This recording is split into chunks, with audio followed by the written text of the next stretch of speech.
यानंतर पुण्यातून एक धक्कादायक बातमी समोर येते। निलेश घायवळ गँगमधल्या 5 जणांकडून कोथरूड परिसरात गोळीबार करण्यात आलाय। या गोळीबारात एक जण गंभीर जखमी झालाय, तर आरोपींकडून 5 राऊंड फायर करण्यात आल्याचं कळतंय। हे गोळीबार करणारे 5ही जण यांना अटक करण्यात आली आहे। मुसा शेख, रोहित आखाड, गणेश राऊत, मयूर कुंभारे अशी आरोपींची नाव आहेत। दरम्यान गोळीबार करणाऱ्यांना गोळीबार केल्यानंतर आणखी एकावर कोयत्यानं देखील वार केले। दरम्यान पुण्यातून घटनास्थळाचा आढावा घेतलाय आमच्या प्रतिनिधी रेवती हिंगवे यांनी। पुण्यातील गँग वॉर पुन्हा एकदा सुरू झालंय। ह्याचं चित्र तेव्हाच समोर आलं होतं जेव्हा आयुष खोमकर एका 19 वर्षीय मुलाचं निर्घृण हत्या ही आंदेकर टोळीकडनं करण्यात आलेली होती। पुन्हा एकदा त्याच गोष्टीला पुष्टी करणारी गोष्ट पुण्यातील कोथरूड परिसरामध्ये घडलेली आहे। एका उच्चभ्रू परिसर असलेल्या मुठेश्वर मित्रमंडळ चौकाच्या बरोबर समोर एका इसमावरती निलेश घायवळच्या टोळीकडनं गोळीबार करण्यात आलेला आहे। आपण हे दृश्य बघू शकतायत, त्याचे रक्ताचे डाग आता आपण इकडे बघू शकतोय।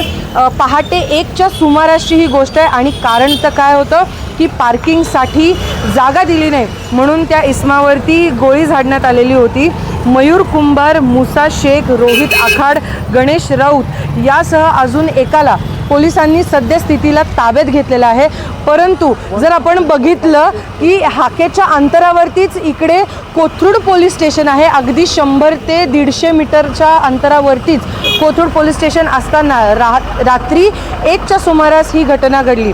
आपण जे पहिले स्पॉट बघितले, डाग बघितले, ते रक्ताचे डाग होते। तिकडनं तो जो इसम आहे प्रकाश, तो पळत पळत इथे आला आणि आपण बघू शकतोय की त्याचे पायाचे जे रक्ताचे डाग आहेत ते इथे लागलेले आहेत आणि त्यासोबतच नंतर त्याचा जीव वाचवण्यासाठी तो या बोळात शिरला। इकडे देखील आपण बघू शकतोय की तो पळत पळत त्याचा जीव वाचवण्यासाठी गेला आणि इथे हे रक्ताचे डाग पडलेले दिसत आहेत। तर आत्ता पोलिसांनी सगळे जे पुरावे आहेत ते एकत्रित केलेले आहेत आणि त्यासोबतच पुढील तपास चालू आहे। 5 जणांना आता पुणे पोलिसांनी पुण्यातूनच ताब्यात घेतलेला आहे। पण पुन्हा एकदा प्रश्न असा उपस्थित होतो इकडे की नेमकं पुण्यात चाललंय तरी काय, की टोळी युद्ध जे आहे ते सक्रिय होत आहे। वेगवेगळ्या टोळ्या पुन्हा एकदा सक्रिय होताना दिसत आहेत। तर नेमकं पुणे पोलिसांचा वचक राहिलेला नाही आहे का, असा प्रश्न देखील इथे उपस्थित होतो। NDTV मराठीसाठी रेवती हिंगवे, पुणे।